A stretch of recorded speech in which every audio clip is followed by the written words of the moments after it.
Bonjour à tous. Quand j'étais à l'université, nos profs nous disaient « Faites attention, quand vous parlez en public, ce qui est évident pour vous ne l'est pas pour ceux qui n'ont pas fait vos études. » Et il est vrai que je passe un peu vite sur certains sujets dans mes vidéos. Donc aujourd'hui, on va parler de l'histoire des idées politiques, pour répondre à la question qui est posée dans le titre, mais pas seulement. Les idées politiques n'apparaissent pas ex nihilo. Un auteur politique va se baser sur ce qui existe déjà, et du contexte politique de son époque.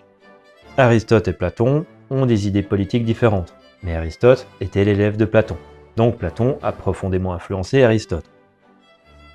L'histoire des idées politiques, c'est des auteurs qui vont apprendre des idées et des théories de ceux qui étaient avant, et qui vont soit reprendre les idées de leurs prédécesseurs, soit les rejeter et développer leur propre école de pensée.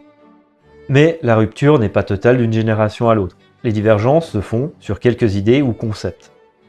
Mais plus le temps passe, plus les idéologies deviennent différentes. C'est comme un arbre de l'évolution biologique. Au cours du temps, une espèce évolue en plusieurs espèces, de plus en plus différentes les unes des autres. Dans l'histoire des idées politiques occidentales, celle qui nous intéresse aujourd'hui, parce qu'évidemment, les Chinois n'ont pas du tout la même histoire que nous, on commence avec la philosophie grecque. Puis vient le christianisme, qui va rejeter une partie de la philosophie grecque, mais aussi en intégrer une grande partie. Je ne vais pas citer tout le monde à chaque époque, mais au XIVe siècle, on a un auteur assez important, qui est Guillaume d'Occam, qui est à l'origine de l'expression « le rasoir d'Occam ».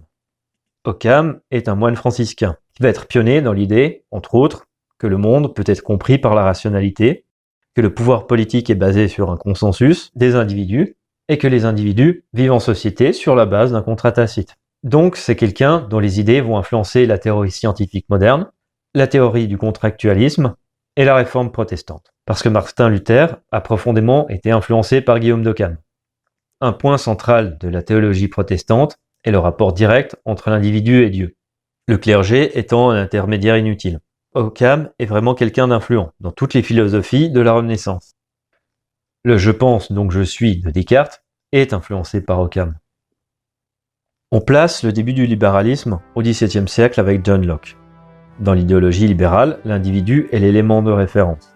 Mais le cheminement intellectuel qui va mener à ça a déjà été développé dans les siècles auparavant.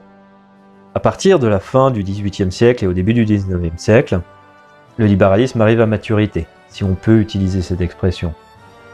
L'idéologie libérale devient dominante, et les idées sont traduites en politique publique. Et c'est là qu'on va avoir une critique interne du libéralisme. Donc des auteurs qui sont des libéraux, mais qui critiquent certains aspects de l'intérieur. Jusqu'à là, les critiques qui étaient faites au libéralisme venaient des royalistes, comme Filmer, Jean Bodin, ou Louis XIV lui-même d'ailleurs, qui disait que les libéraux voulaient remplacer un roi par une assemblée de roitelets, qui serait pas mieux, voire pire que lui. La première critique interne notable du libéralisme vient de Jean-Jacques Rousseau. L'idée de créer un gouvernement représentatif, ce qu'on a aujourd'hui, c'est-à-dire une république avec des élus, revient à priver les individus de leur souveraineté politique. C'est un argument libéral, mais qui va inspirer les premiers socialistes, qui vont venir après lui. Cependant, avant que les premiers courants socialistes commencent véritablement à se distinguer du libéralisme classique, on a un courant qui s'appelle le radical libéralisme. On trouve encore des vestiges de ce radical libéralisme dans les vieux partis en Suisse et en France, qui portent le nom de parti radical. Les radicaux considèrent que la garantie du droit et des libertés individuelles est insuffisante, qu'il faut prendre le pouvoir et réformer l'État, et utiliser la puissance étatique pour mettre en place un État libéral idéal, et balayer les restes de l'ancien régime. Les radicaux prônent un État centralisé, la fin des régionalismes, l'institution d'une école publique et des élections au suffrage universel. Les radicaux seront d'ardents partisans de l'unité allemande et italienne, c'est les radicaux qui seront derrière la Révolution française avec le parti jacobin, et les révolutions de 1848 en Europe. C'est une assez claire rupture étatiste dans l'idéologie libérale, qui était jusque-là dans l'idée d'un État minimaliste et non interventionniste. C'est de la scission avec les radicaux que naîtront les premiers partis socialistes. Les auteurs socialistes sont à la base des libéraux critiques. Pour résumer, ils sont tout à fait d'accord avec l'égalité en droit et avec les libertés individuelles proposées par le libéralisme, mais les conditions de vie des gens ne se sont pas améliorées. Donc, il faut trouver des idées et des doctrines qui amènent à une égalité matérielle. Parmi les premiers socialistes, on retrouve beaucoup de Français, comme Saint-Simon ou Fourier, Karl Marx leur donnera le nom péjoratif de socialistes utopistes a posteriori. Mais c'est les gens à l'origine du courant social-libéral, qu'on appelle aussi socialistes réformistes ou social-démocrates, même si les sociodémocrates étaient à l'origine des gens proches du marxisme. Après, les idées sont fluides et c'est difficile de faire des catégories claires et nettes. Les poncifs qu'on entend encore aujourd'hui comme « il faut réduire les inégalités »,« il faut l'égalité des chances », tout ça, ça vient du social-libéralisme. Du fait de la popularité de Karl Marx et de l'influence qu'il a eue dans le courant socialiste, on a tendance à confondre socialisme et marxisme. Mais Karl Marx est un auteur socialiste parmi d'autres, et le marxisme est un courant socialiste parmi d'autres. De plus, Karl Marx partage des conceptions politiques et philosophiques avec l'ensemble de ses contemporains. Par exemple, il y a cette idée du sens de l'histoire, que l'histoire est prédéterminée et que la société humaine va naturellement vers le progrès de manière linéaire.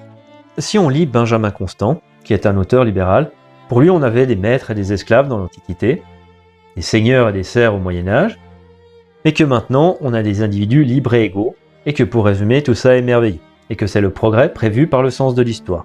Dans le manifeste du Parti communiste, Karl Marx répète la même chose à propos des maîtres et des esclaves, et des seigneurs et des serfs, en ajoutant que maintenant, on a des bourgeois et des prolétaires. Il continue en disant que le communisme est le progrès prévu par le sens de l'histoire qui amènera à des individus libres et égaux. Évidemment, ils ne l'écrivent pas comme ça, mais c'est l'idée qu'il y a derrière. Personnellement, mon opinion c'est que l'étape suivante sera plutôt des technocrates et des exécutants. Mais bon. Au XIXe siècle, il va y avoir des ruptures politiques et philosophiques par rapport à ce qui a toujours existé. Notamment que la nature est quelque chose d'hostile, que l'homme doit dominer et domestiquer, qu'il y a une séparation entre civilisation et nature, et que l'homme et l'animal sont deux choses séparées. Je ne vais pas vous faire un résumé complet de l'histoire des sciences, mais au XIXe siècle, la nature devient une source de connaissances, d'inspiration, d'émerveillement et de contemplation. Si Charles Darwin vous est venu à l'esprit, c'est que vous êtes sur la bonne voie. Dans l'Antiquité, il y avait déjà le concept de droit naturel développé par l'école stoïcienne, qui fut repris par les libéraux pour donner les droits de l'homme. Mais c'est un peu la seule exception, de plus, avec des sous-entendus théologiques. Alors qu'au XIXe siècle, la nature devient un argument d'autorité. Autant des libéraux que des socialistes vont utiliser la nature comme justificatif de leurs idées politiques. Du côté des libéraux, le meilleur exemple est Herbert Spencer, celui qui a créé l'expression « la survie du plus apte ». Spencer dresse des parallèles entre l'économie de marché et la sélection naturelle, pour justifier l'économie de marché. De la même manière que les espèces inadaptées disparaissent, les entreprises inadaptées font faillite. Ce qui amènera certains à coller l'étiquette péjorative de darwinisme social sur des gens comme Spencer. Du côté des socialistes, le meilleur exemple est Kropotkin, notamment dans la morale anarchiste, qui va chercher toutes sortes d'exemples dans la nature pour justifier sa vision d'une société collectiviste basée sur l'entraide et le partage. Pour bien comprendre, la révolution scientifique et industrielle au XIXe siècle amène à des bouleversements intellectuels et sociétaux. Les chrétiens traditionalistes ou conservateurs et les libéraux sont fidèles à des idées et des doctrines ancestrales. Donc c'est chez les socialistes qu'on a le plus d'innovation en matière de théorie politique. C'est aussi une des raisons pourquoi c'est assez difficile d'établir une structure doctrinale propre au socialisme. Maintenant, on va parler de quelqu'un qui est assez méconnu mais très important, c'est Georges Sorel. Donc Sorel, c'est quelqu'un dont les amitiés politiques ont fluctué au cours du temps, mais dont l'adversaire principal a toujours été la bourgeoisie libérale. Pour résumer, même si c'est difficile de rester fidèle à toute la complexité du personnage, c'est un syndicaliste révolutionnaire. Il critique les sociaux-libéraux et sociaux-démocrates, qu'il appelle socialistes parlementaires. Pour lui, les socialistes parlementaires sont les enfants de la bourgeoisie. Ils sont trop compromis avec le système capitaliste, et il partage avec les libéraux ce qu'il appelle la philosophie intellectualiste. La philosophie intellectualiste, c'est globalement des idées et des doctrines qui viennent du libéralisme, notamment le droit naturel. Sorel considère que le droit naturel est une fantaisie héritée des superstitions antiques. Il est critique des marxistes qu'il voit comme des idéalistes qui ne réfléchissent pas à l'application pratique du socialisme. Pour Sorel, l'usage de la violence en politique est tout à fait légitime, et la condamnation de la violence est une tentative des faibles bourgeois de conserver leur pouvoir. Pour Sorel, les syndicats doivent être les structures qui encadrent le prolétariat dans la conquête du pouvoir, par le biais d'une révolution. Une révolution ne peut réussir que si ses acteurs se réunissent autour d'un mythe commun. Un mythe, pour Sorel, c'est un idéal politique, pas un mythe grec. Les écrits de Sorel vont grandement influencer Lénine et Mussolini. Lénine et Mussolini vont étudier Sorel pendant leur exil en Suisse, et les trois vont s'échanger des mots d'amour. Durant leur séjour en Suisse, Lénine et Trotsky ont dû méditer à loisir le livre de Georges Sorel. Ils en appliquent les principes avec la plus redoutable logique. Il leur faut une armée pour imposer à un grand peuple, amorphe et dressé depuis des siècles à la servitude, la domination tyrannique d'une minorité. Je n'ai aucune raison de supposer que Lénine a puisé ses idées de mes livres. Mais si cela était vrai, je ne serais pas peu fier d'avoir contribué au développement intellectuel d'un homme qui me paraît à la fois le plus grand théoricien du socialisme depuis Marx et un homme d'État dont le génie rappelle celui de Pierre le Grand. Mussolini n'est pas un socialiste ordinaire. Vous le verrez peut-être un jour chef d'un bataillon consacré, saluant de son épée les drapeaux de l'Italie. C'est un Italien du XVe siècle, un condottiere. Il est le seul homme qui a la force de corriger les faiblesses du gouvernement. Je dois beaucoup à Georges Sorel, ce maître du syndicalisme, par ses théories crues sur les tactiques révolutionnaires a beaucoup contribué à la discipline, l'énergie et au pouvoir des cohortes fascistes. Maintenant, on en arrive à Giovanni Gentile et Benito Mussolini, qui sont la source principale de littérature pour ce qui est du fascisme italien. Suivant les écrits, Gentile et Mussolini décrivent le fascisme comme un socialisme, parfois comme une forme de socialisme, et d'autres fois comme un non-socialisme. Pourquoi cette inconsistance ? Parce que, suivant le contexte, ils soulignent leur similitude avec d'autres mouvements socialistes, et parfois ils soulignent leur rupture avec les autres mouvements socialistes. Donc qu'est-ce qu'on doit conclure ? Que la rupture est telle que le fascisme est quelque chose à part, ou au contraire que les similitudes en font un courant socialiste. Concentrons-nous sur les points de rupture. Tout d'abord, l'égalité. Le christianisme promet une égalité dans l'âme, dans l'au-delà. C'est pas la première religion à l'avoir promis, mais c'est celle qui est restée. Pour les libéraux, l'égalité dans l'au-delà, c'est bien joli, mais ce n'est pas suffisant, donc il faut une égalité en droit. Pour les socialistes, l'égalité en droit, c'est bien joli, mais il faut aussi une égalité matérielle. Pour les fascistes, l'égalité n'existe pas dans la nature. Ce qu'il faut, c'est une uniformisation et une harmonisation de la société. Un autre point de rupture est l'universalisme. Le christianisme est universel. Le message de Dieu s'applique à tous. Le libéralisme est universel. Tous les individus bénéficient de droits naturels inaliénables et peuvent aspirer à la liberté. Pour les socialistes, la question n'est pas vraiment posée, jusqu'au moment où les marxistes considèrent que la révolution sera mondiale et que le monde deviendra communiste. Le fascisme n'est pas universaliste. Il y a des gens qui appartiennent à la nation et il y a les autres. Maintenant, pourquoi le fascisme est apparu comme conservateur, voire réactionnaire, alors que sa genèse ne l'est absolument pas ?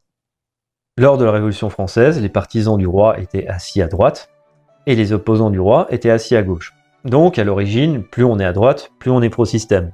Et plus on est à gauche, plus on est anti-système. L'histoire politique a fait que le centre devienne la position la plus pro-système. Une des raisons pourquoi on a assis les fascistes à droite, c'est qu'ils faisaient des bagarres de rue avec les communistes. Et c'était mieux de ne pas les asseoir à côté au Parlement. Ensuite, le fascisme est hiérarchique. Les nations étant en lutte pour leur survie, il faut s'inspirer d'institutions qui luttent pour leur survie, c'est-à-dire l'armée. L'armée a une hiérarchie claire et pyramidale. Et cela représente un attrait particulier pour les enfants spirituels de l'Ancien Régime. Un chef de tribu est un chef de guerre, un roi est un chef de guerre, l'aristocratie est une classe guerrière. Au cours de l'histoire, les hiérarchies civiles reflètent souvent les hiérarchies militaires. C'est quelque chose qui est apparu de manière organique à de multiples reprises. Si on remarque bien, les peuples aiment les héros de guerre et aiment les avoir comme chefs. Donc le fascisme va avoir un attrait pour les gens issus des milieux traditionnalistes, conservateurs ou réactionnaires. Peu importe le mot que vous préférez utiliser, du moment que vous comprenez l'idée. Vu que le modèle économique mercantiliste et corporatiste de l'Ancien Régime n'est plus viable, les conservateurs vont se rapprocher du libéralisme économique, ce qui va éloigner les mouvements fascistes d'un modèle économique purement socialiste. C'est pourquoi Mussolini va se mettre à chanter les louanges du corporatisme. Il ne faut pas oublier qu'un politicien adapte son discours à son ambiance. Si vous mettez un politicien devant une assemblée de concierges, il va se mettre à chanter les louanges des serpillères. Dans les faits, au milieu des années 1930, l'État italien possède à peu près 3/4 de l'économie italienne. Je crois que c'était le 2e ou 3e ratio le plus élevé après l'Union soviétique. Le fascisme partage avec le communisme la tradition jacobine de prendre le contrôle de l'État par une révolution violente si nécessaire et d'utiliser la puissance étatique pour instaurer un ordre nouveau. La particularité, c'est que l'idéologie fasciste en elle-même et les gens qui constituent les rangs des mouvements fascistes ont une affection pour la tradition et pour le passé. Vu que les fascistes rejettent le concept du sens de l'histoire et d'une conception linéaire du progrès, le passé peut être une source d'inspiration et la tradition n'est pas mauvaise en soi. Pour répondre à la question, le fascisme est-il un socialisme ? Le fascisme est né d'une évolution politique issue du socialisme. Est-ce que la rupture est suffisamment importante pour en faire un mouvement à part ? Déjà, il y a des différences importantes entre tous les mouvements socialistes. Ensuite, il faudrait trouver des éléments qui sont propres à tous les mouvements socialistes, mais uniquement aux mouvements socialistes, que le fascisme n'aurait pas. Parce que le fascisme est essentiellement l'aboutissement d'un long processus de rupture avec des idées et des concepts issus du libéralisme, voire du christianisme. Donc, je vous laisse méditer sur la question. Personnellement, pour moi, le fascisme est une idéologie collectiviste, d'essence socialiste, mais c'est aussi une idéologie qui est quand même bien à part. Après, chacun a son opinion et vous n'aurez pas forcément la même vision que moi.